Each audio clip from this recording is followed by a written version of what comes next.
వంశీని అరెస్ట్ చేసిన తీరు, వంశీ మీద పెట్టిన ఫాల్స్ కేసు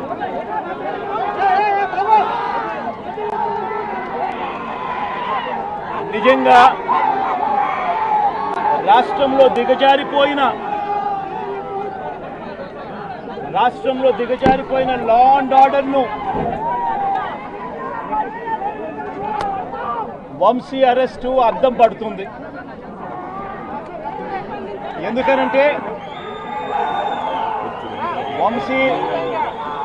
వంశీని అరెస్ట్ చేసిన తీరు ఒకసారి గమనించినట్టయితే అతి దారుణమైన law and order break down కనిపిస్తుంది. ఒకసారి గమనించినట్టయితే ఈ కేసులో గన్నవరం పార్టీ కార్యాలయంపై దాడి జరిగింది అని చెప్పి ఫిర్యాదు చేసిన సత్యవర్ధన్ అనే ఈ వ్యక్తి, గన్నవరం తెలుగుదేశం పార్టీ ఆఫీసులో కంప్యూటర్ ఆపరేటర్గా పనిచేస్తా ఉన్న సత్యవర్ధన్ అనే ఈ వ్యక్తి, ఫిర్యాదు చేసిన ఇదే వ్యక్తి సాక్షాత్తు తానే జడ్జి గారి సమక్షంలో జడ్జి గారు ఇచ్చిన సమన్లకు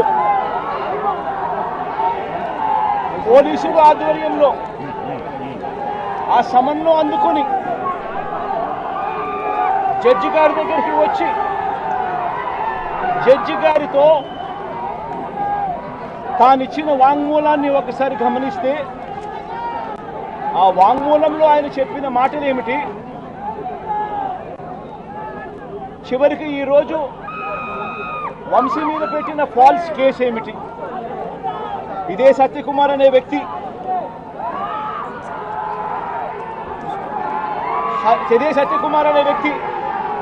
జడ్జి గారి సమక్షంలో సత్యవర్ధన్ అనే వ్యక్తి వంశీ ఎలాంటి తప్పు చేయలేదు అని చెప్పినప్పటికీ కూడా వంశీ మీద తప్పుడు కేసులు ఈరోజు బనాయించడం జరిగింది. ఒకసారి ఈ కేసుకు సంబంధించి ఘటనలు ఒకసారి గమనించాల్సిన అవసరం ఉంది. ఫిబ్రవరి 19వ తారీఖున 2023 మంగళగిరిలో టీడీపీ హెడ్ ఆఫీసులో పట్టాభి అనే వ్యక్తి చేత వంశీ మీద భరించలేని విధంగా బూతులు తిట్టించారు చంద్రబాబు నాయుడు గారు. మంగళగిరి తెలుగుదేశం పార్టీ హెడ్ ఆఫీసులో ఫిబ్రవరి 19, 2023 పట్టాభి అనే వ్యక్తి రెచ్చగొడుతూ వంశీని తిడుతూ ఫిబ్రవరి 19వ తారీఖున తాను మాట్లాడిన మాటలు, ఫిబ్రవరి 19, 23 వాడో పిల్ల సైకో, నేనే గన్నవరం వెళ్తా,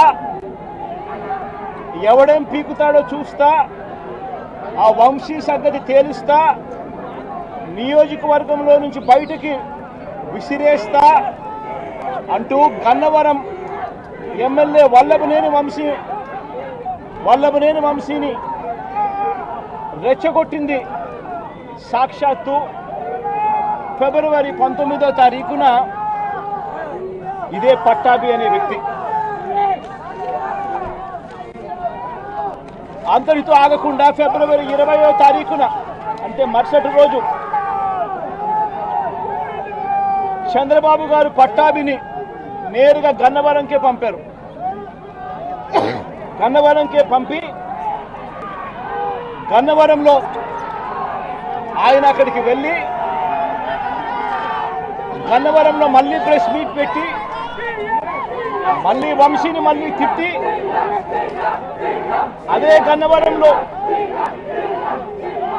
చుట్టుపక్కల ప్రాంతాల నుంచి తాను పోగేసిన మనుషులను తాను వెంట పెట్టుకొని ప్రెస్ మీట్లో మరొకసారి వంశీని తిట్టి ఒక ప్రొసెషన్గా వైఎస్ఆర్సీపీ ఆఫీసును అటాక్ చేయడం కోసం ఫిబ్రవరి 20వ తారీఖున ఇదే పట్టాభి బయలుదేరాడు. బయలుదేరిన ఈ ఘటనలో ఇదే పట్టాభి ఫిబ్రవరి 20వ తారీఖున వైసీపీ ఆఫీసుకు తన మనుషులతో ప్రొసెషన్గా తాను అక్కడికి వెళ్ళి ఆ రోజు పార్టీ బయట ఉన్న ఒక దళిత సర్పంచ్ సీనయ్య అనే వ్యక్తిని కూడా పట్టాభి వాళ్ళ మనుషులు దాడి కూడా చేయడం జరిగింది. ఈ దాడి జరుగుతా ఉన్న నేపథ్యంలో ఉద్రిక్తతల మధ్య పోలీసులు కూడా నిర్వహించేదానికి విశ్వ ప్రయత్నం కూడా చేశారు. ఆ చేసిన విశ్వ ప్రయత్నంలో సిఐ కనకారావు, ఈయన కూడా దళితుడే, సిఐ కనకారావు తల పగలగొట్టి నిరోధించే కార్యక్రమంలో సిఐ కనకారావు తల కూడా ఇదే అల్లరి మూకలు పట్టాభి నేతృత్వంలో ఇదే అల్లరి మూకలు తల కూడా పగలగొట్టారు. ఇలాంటి ఉద్రిక్తతల మధ్య ప్రతిచర్యగా తెలుగుదేశం పార్టీ వాళ్ళు ఇటువైపున రావడం, ప్రతిచర్యగా వైసీపీ వాళ్ళు కూడా అటువైపున వెళ్లే కార్యక్రమం జరగడం, ఈ ఘటన జరిగింది. రెండు వైపులా ఆ రోజు పోలీసులు కేసు పెట్టారు. వైసీపీ ప్రభుత్వం అధికారంలో ఉంది, అయినా కూడా వన్ సైడెడ్గా కేసులు వాళ్ళ మీద పెట్టలేదు. రెండు వైపులా కేసులు పెట్టారు, రెండు వైపులా ఉన్న వాళ్ళ మీద కేసులు పెట్టారు.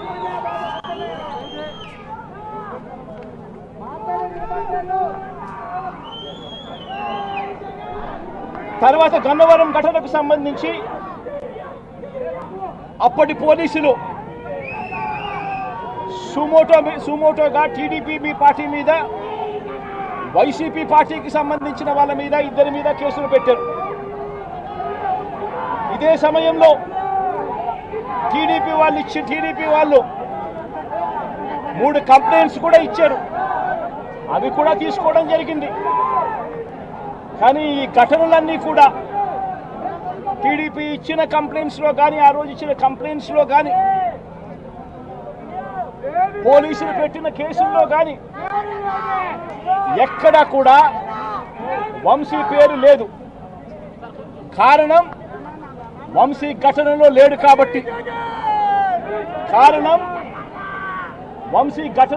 కాబట్టి, ఘటనా స్థలంలో తాను లేడు కాబట్టి వంశీ పేరు ఎక్కడ ఎవరు కూడా చెప్పలేదు.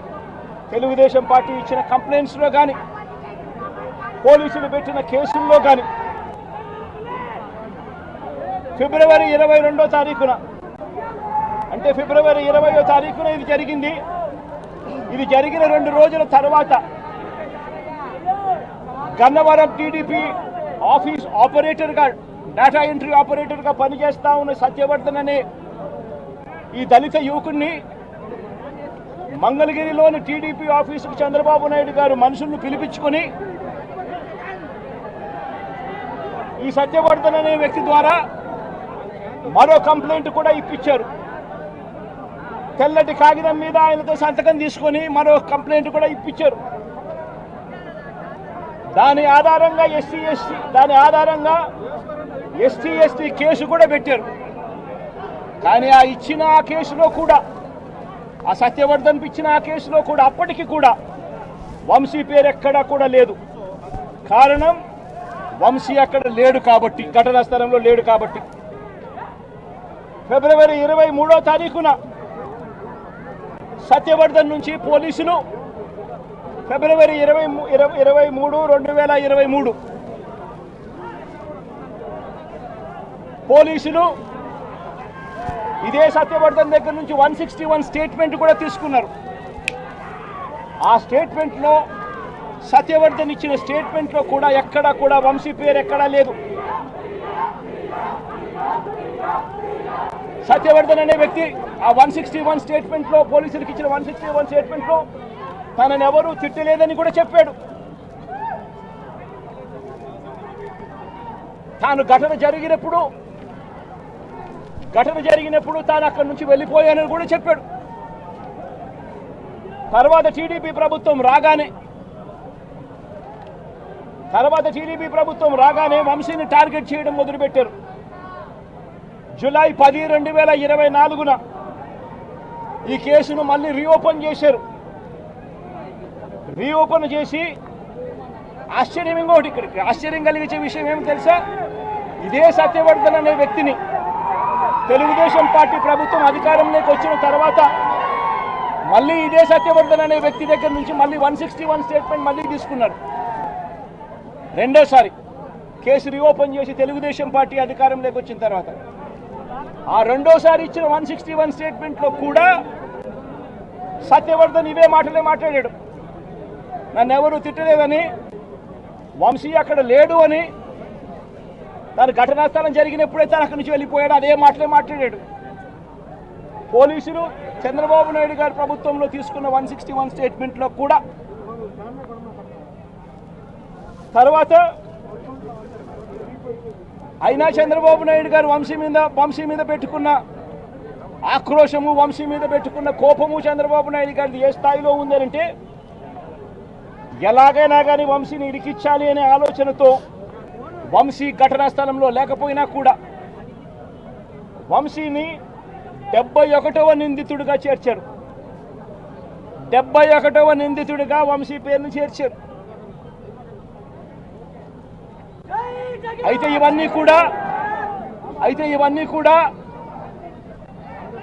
ఇవన్నీ కూడా బెయిలబుల్ అఫెన్సులు కాబట్టి బెయిల్ కోసం వంశీ హైకోర్టుకు యాంటిసిపేటరీ బెయిల్ కోసం వంశీ హైకోర్టును ఆశ్రయించాడు. కాబట్టి చంద్రబాబు నాయుడు గారు ఎట్టి పరిస్థితుల్లోనూ వంశీని అరెస్ట్ చేయాలనే ఉద్దేశంతో, బెయిల్ రాకూడదు అన్న ఉద్దేశంతో చంద్రబాబు నాయుడు గారు కుట్రను ఇంకా ముందుకు తీసుకెళ్లారు. గన్నవరం పార్టీ ఆఫీసును తగలబెట్టే ప్రయత్నం చేశాడు అని చెప్పి మరో ఫాల్స్ కేసు ఒకటి బుక్ చేయడం మొదలుపెట్టాడు. తెలుగుదేశం పార్టీ ఆఫీస్ అట కాల్చే కార్యక్రమం అట జరిగింది అని చెప్పి ఏకంగా చంద్రబాబు నాయుడు గారు అనే వ్యక్తి మరో ఫాల్స్ కేసు, మరో కట్టుకథ అల్లాడు. ఆఫీసును తగలబెట్టే కార్యక్రమం చేసినప్పుడు ఆ ఆఫీసు ఎవరిది అని చెప్పి, ఆ ఆఫీసు ఎస్సీ ఎస్టీలకు సంబంధించిన ఆఫీస్ వారిదే ఓనర్లు అయితే అప్పుడు ఇది నాన్ బెయిలబుల్ సెక్షన్స్ కిందికి వస్తుంది, ఎస్సీ ఎస్టీ కేసు పెట్టొచ్చు అనే ఉద్దేశంతో ఏకంగా తెలుగుదేశం పార్టీ ఆఫీసు ఎస్సీ ఎస్టీలదని చెప్పి ఇంకో దొంగ కేసు, ఎస్టీ ఎస్టీలదే అని చెప్పి ఇంకొక దొంగ వాంగ్మూలాన్ని కూడా ఇచ్చేశారు ఇదే పెద్ద మనిషి చంద్రబాబు నాయుడు గారు. వాస్తవం ఏమిటంటే తెలుగుదేశం పార్టీ కాలబడింది లేదు. తెలుగుదేశం పార్టీ ఒక ఎస్సీ ఎస్టీకి సంబంధించిన వ్యక్తికి సంబంధించిన ఆఫీస్ బిల్డింగ్ కూడా కాదు. తెలుగుదేశం పార్టీ ఆఫీసు కడియాల సీతారామయ్య గారు అనే ఎస్సీ కాదు, ఎస్టీ కాదు, కనీసం బీసీ కూడా కాదు, చంద్రబాబు నాయుడు గారికి సంబంధించిన వ్యక్తి ఆయన బిల్డింగ్ అది. అంటే అక్కడ కూడా చంద్రబాబు నాయుడు గారు ఉద్దేశపూర్వకంగా వంశీకి బెయిల్ రాకూడదు అని నాన్ బెయిలబుల్ కేసు కింద దీన్ని మార్చాలి అనే ఉద్దేశంతో చేసిన మరో కుట్ర ప్రయత్నం. మరోవైపు ఈ కేసులో దాదాపుగా 94 మంది మీద కేసు పెడితే చంద్రబాబు నాయుడు గారు నెలల తరబడి వైఎస్ఆర్సీపీ నాయకులను వేధించాలనే ఉద్దేశంతో ఇంకా 44 మందికి ఇంకా బెయిల్ రాకుండా చంద్రబాబు నాయుడు గారు అడ్డుకుంటా ఉన్నారు. ఒక హక్కుగా బెయిల్ రావాల్సిన చోట నెలల తరబడి బెయిల్ రానివ్వకుండా అడ్డుకుంటా ఉన్న పరిస్థితి చంద్రబాబు నాయుడు గారు. ఇదే సత్యవర్ధన్ అనే వ్యక్తి మెజిస్ట్రేట్ దగ్గరికి తాను వచ్చి జరిగిన ఘటన గురించి మెజిస్ట్రేట్ దగ్గర వాంగ్మూలం తాను ఇచ్చేస్తే మిగతా వాళ్ళందరికీ కూడా బెయిల్లు వస్తాయి అనే ఉద్దేశంతో పోలీసులు చంద్రబాబు నాయుడు గారు ఇద్దరు కూడా కుట్ర పన్ని సత్యవర్ధన్ అనే వ్యక్తిని 20 సార్లు మెజిస్ట్రేటు రమ్మని సమన్లు పంపించినప్పటికీ కూడా ప్రతిసారి దాటేసుకుంటూ రాకుండా ఎగరగొడుతూ పోయాడు.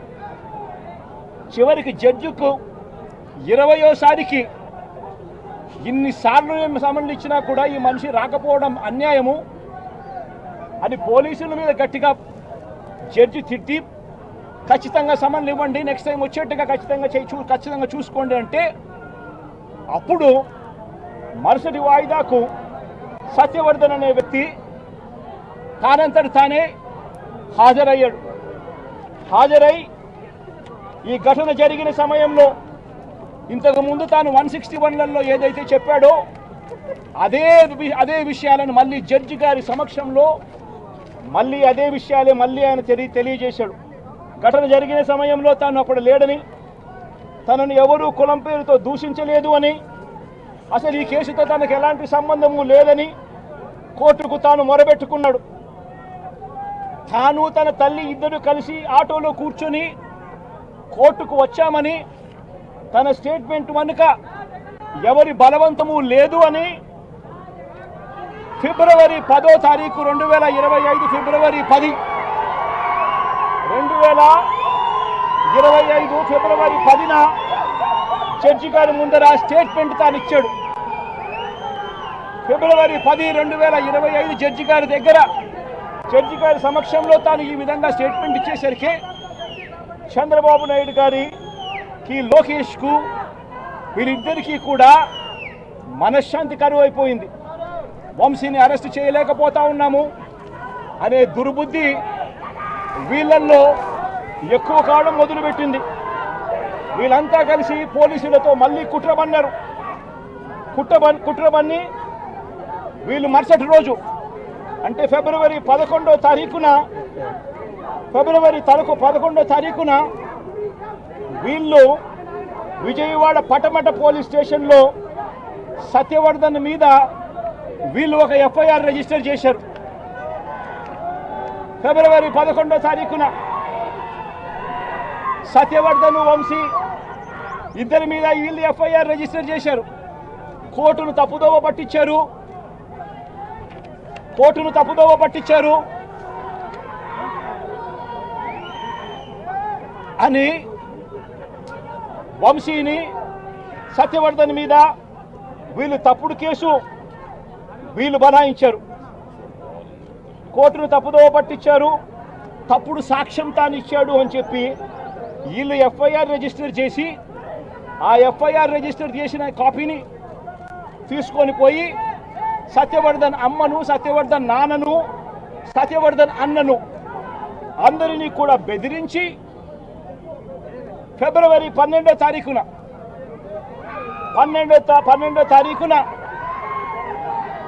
సత్యవర్ధన్ అన్న దగ్గర నుంచి ఒక తప్పుడు కేసు వాళ్ళ అన్నతో పెట్టించారు. ఏమని పెట్టించారు?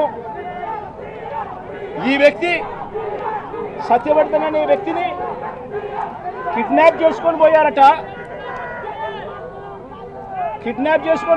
అది ఎవడో చూశాడట.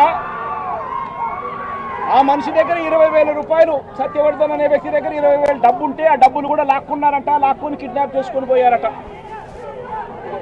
అని తప్పుడు కేసు. కనీసం సత్యవర్ధన్ అనే వ్యక్తితో మాట్లాడకుండా ఫిబ్రవరి 12వ తారీఖునే కేసు రిజిస్టర్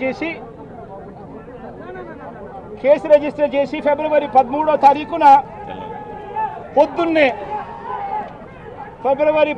తారీఖున పొద్దున్నే వంశీని అరెస్ట్ చేశారు. సత్యవర్ధన్ దగ్గర నుంచి స్టేట్మెంట్లు తీసుకునింది 13వ తేదీ సాయంత్రం, 13వ తేదీ రాత్రి, 13వ తేదీ సాయంత్రం. అంటే ఆయనకు ముందు స్టేట్మెంట్ కూడా తీసుకోకుండా వంశీని అరెస్ట్ చేయడం, ఆ వర్షన్ను మళ్ళా సత్యవర్ధన్ అనే వ్యక్తితో 13వ తారీఖు సాయంత్రం మళ్ళీ వంశీ మీద వంశీ ఇలా చేశాడని చెప్పించడం. అది దారుణంగా లా అండ్ ఆర్డర్ ఏ స్థాయిలో ఉంది అని చెప్పడానికి ఇది ఒక పెద్ద నిదర్శనం. నిజంగా నేను చెప్తా ఉన్నా, ఒక మనిషి ఏదైనా తప్పు చేస్తే, తప్పు చేసిన ఆ వ్యక్తిని శిక్షిస్తే పోలీసులకు ఎవరికైనా గౌరవం ఉంటుంది. కానీ ఇవాళ జరుగుతూ ఉన్నది రాష్ట్రంలో ఏం జరుగుతూ ఉంది? నీకు నచ్చని వాడిని దొంగ సాక్ష్యాలు వీళ్ళే క్రియేట్ చేస్తా, దొంగ కేసులు వీళ్ళే పెడతా ఉన్నారు. దొంగ సాక్ష్యాలు, దొంగ కేసులు పెట్టి ఇల్లీగల్గా మనుషులు తీసుకొని వచ్చి అరెస్ట్ చేస్తూ ఉన్నారు. అరెస్టులు చేసి నెలలు జైళ్ళల్లో పెట్టే కార్యక్రమాలు జరుగుతూ ఉంది. నిజంగా డెమోక్రసీ అన్నది ఏ స్థాయిలోకి దిగజారిపోయిందో చెప్పడానికి అందుకే వంశీ కేసు ఒక ఉదాహరణ అని చెప్తా ఉన్నా. ప్రజాస్వామ్యం నిజంగా ఏ స్థాయికి దిగజారిపోయింది అని అంటే, నిన్న కూడా చూసాం పిడుగురాళ్లలో మున్సిపాలిటీకి సంబంధించి అక్కడ జరిగిన మున్సిపల్ వైస్ చైర్మన్ ఎన్నుకునే ఎన్నిక పిడుగురాళ్లలో 33 మంది ఉంటే కార్పొరేటర్లు 33 మంది వైసీపీనే గెలిచింది. మరి తెలుగుదేశం పార్టీ కార్పొరేటర్ కనీసం ఒక్కడు కూడా లేకపోతే తెలుగుదేశం పార్టీ ఏకంగా పిడుగురాళ్ల వైస్ ప్రెసిడెన్సీ సీటు ఒక్క సభ్యుడు కూడా లేని ఆ సీటును వీళ్ళు సిగ్గు లేకుండా మేమే గెలుచుకున్నాము అని చెప్పుకుంటా ఉన్నారు అని అంటే, నిజంగా పోలీసులు అనేవాళ్ళు చంద్రబాబు నాయుడు గారి హయాంలో ఏ స్థాయికి దిగజారిపోయి ప్రజాస్వామ్యాన్ని కూలీ చేస్తా ఉన్నారని చెప్పడానికి నిదర్శనం. తిరుపతిలో 49 సీట్లకు 48 సీట్లు వైసీపీ గెలిచింది. తెలుగుదేశం పార్టీ గెలిచింది కేవలం ఒకే ఒక్క స్థానం. అటువంటి చోట డిప్యూటీ మేయర్ పోస్టు పోలీసుల ఆధ్వర్యంలో తెలుగుదేశం పార్టీ వాళ్ళు కార్పొరేటర్లను కిడ్నాప్ చేసుకొని, బస్సులో నుంచి కిడ్నాప్ చేసుకొని పోయి డిప్యూటీ మేయర్లను మేమే గెలుచుకున్నామని చెప్పి వాళ్ళు ప్రకటించుకుంటా ఉంటే, పోలీసులు ఏ స్థాయికి దిగజారిపోయినారు తెలుగుదేశం హయాంలో అని చెప్పడానికి ఇంకో నిదర్శనం. తుని నియోజకవర్గంలో 30 కార్పొరేటర్ల స్థానాలు 30కి 30 వైసీపీ గెలిచింది. తెలుగుదేశం పార్టీకి కనీసం ఒక్కడంటే ఒక్క అభ్యర్థి కూడా లేడు. మళ్ళీ అలాంటి చోట ఎన్నికలు జరిగితే, అలాంటి చోట వైస్ ప్రెసిడెన్సీని వైస్ని ఎన్నుకునే ఎన్నిక, వైస్ చైర్మన్ ఎన్నుకునే ఎన్నిక జరిగితే వైసీపీకి ఎలాగో వైసీపీ వాళ్ళను దౌర్జన్యం చేసి తీసుకునే పరిస్థితి లేకపోయేసరికి తెలుగుదేశం పార్టీ వాళ్ళు ఎన్నికనే పోస్ట్ పోన్ చేశారు. అంటే వీళ్ళకి అనుకూలమైన వాతావరణం వచ్చేదాకా ఎన్నికలు జరపరు. కోర్టు పర్యవేక్షణలో ఉన్న కేసులకు సంబంధించిన పరిస్థితులు ఇవి. పాలకొండలో కూడా అంతే. వైసీపీకి అందులో 17 ఉంటే తెలుగుదేశం పార్టీకి కేవలం 3. మళ్ళీ అక్కడ వైస్ ప్రెసిడెన్సీ అన్నది వైసీపీకి రావాలన్నా తెలుగుదేశం పార్టీకి రావాలన్నా, కానీ వీళ్ళకి అనుకూలత వచ్చేదాకా పోస్ట్పోన్మెంట్లు. ఇలా ప్రతి సందర్భంలోనూ కూడా డెమోక్రసీని కూనీ చేస్తూ ఉన్నారు. పోలీసులను వీళ్ళు ఇష్టానుసారంగా వాడుకుంటా ఉన్నారు. నేను ఇవాళ ఒకటే చెప్తా ఉన్నా, ప్రతి పోలీసు వ్యక్తికి కూడా చెప్తా ఉన్నా, మీ టోపీ మీద ఉన్న 3 సింహాలకు కనిపించే ఆ సింహాలకు సెల్యూట్ కొట్టడం మొదలుపెట్టండి. తెలుగుదేశం పార్టీ నాయకులకు సెల్యూట్ కొట్టడం మొదలుపెట్టి, వీళ్ళు చెప్పినట్టుగా చేయడం మొదలుపెట్టి, అన్యాయాలు చేయడం మొదలు పెడితే మాత్రం ఎల్లకాలము తెలుగుదేశం పార్టీ ప్రభుత్వమే ఉండదు అని చెప్పి ఇవాళ ప్రతి అధికారికి కూడా నేను తెలియజేస్తా ఉన్నా. రేపొద్దున మళ్ళీ మా అధికారం వస్తుంది. వచ్చినప్పుడు అన్యాయం చేసిన వీళ్ళందరినీ, వీళ్ళ అధికారులందరినీ, అన్యాయం చేసిన ఈ నాయకులందరినీ కూడా బట్టలు కూడా తీసి నిలబెడతామని చెప్పి కూడా ఈ సందర్భంగా తెలియజేస్తా ఉన్నాను. ఎవడిని వదిలిపెట్టేది ఉండదు.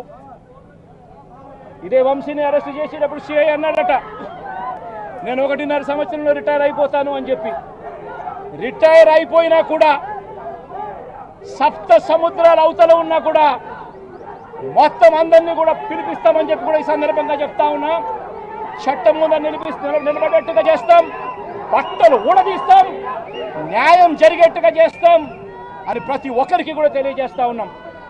ఈ మాదిరిగా అన్యాయం చేయడం మొదలు పెడితే మాత్రం ఖచ్చితంగా ప్రజలు దేవుడు ఇద్దరు కూడా వీళ్ళను శిక్షించే కార్యక్రమం ఖచ్చితంగా జరుగుతుందని చెప్పి సందర్భంగా మరొక్కసారి వీళ్ళందరికీ కూడా చెప్తా ఉన్నా. అన్యాయంలో భాగస్వాములు కావద్దండి. మీ టోపీ మీద ఉన్న సింహాలను గౌరవించండి, వాటికి సెల్యూట్ కొట్టండి, మీ వ్యక్తిత్వాన్ని కాపాడుకోండి అని చెప్పి ఈ ప్రతి అధికారికి కూడా ఈ సందర్భంగా తెలియజేస్తా ఉన్నా. సెలెక్టివ్గా కొంతమంది లీడర్స్ని టార్గెట్ చేసి అరెస్ట్ చేస్తూ ఉన్నారు. దాన్ని ఎట్లా చూస్తారు? మన పేరుని కానీ ఇవాళ ఉంచి ఇటీవల కొంతమంది అరెస్ట్ నంది ఉంది రేసి ఇట్లా దాన్ని ఎలా చూడాలి? ప్రజాస్వామ్యం కూలిపోతా ఉంది అని చెప్పడానికి ఇవన్నీ నిదర్శనాలు. ప్రతి కేసు ఇల్లీగల్ కేసే. ప్రతి కేసులోనూ కూడా వీళ్ళే బెదిరిస్తూ ఉన్నారు, అవతలోడు బెదిరిస్తూ ఉన్నాడు అని చెప్పి వీళ్ళే కేసులు పెడతా ఉన్నారు. అసలు బెదిరించేది ఎవరిని బెదిరిస్తూ ఉన్నారు? ప్రతి విషయంలోనూ వీళ్ళే. పారిశ్రామికవేత్తలను వదలడం లేదు, రాజకీయ నాయకులను వదిలిపెట్టడం లేదు. ప్రతి ఒక్కరిని కూడా వీళ్ళే బెదిరిస్తూ ఉన్నారు, అవతలోడు బెదిరించినాడు అని చెప్పి మళ్ళీ ఎదురు కేసులు పెడతా ఉన్నారు. ఇవన్నీ ఊరికే పోవు, ఇవన్నీ కూడా మళ్ళీ వీళ్ళకి చుట్టుకుంటాయి. చుట్టుకున్నప్పుడు వీళ్ళ పరిస్థితి అతి దారుణంగా తయారవుతుంది అని మాత్రం ఖచ్చితంగా చెప్తా ఉన్నారు.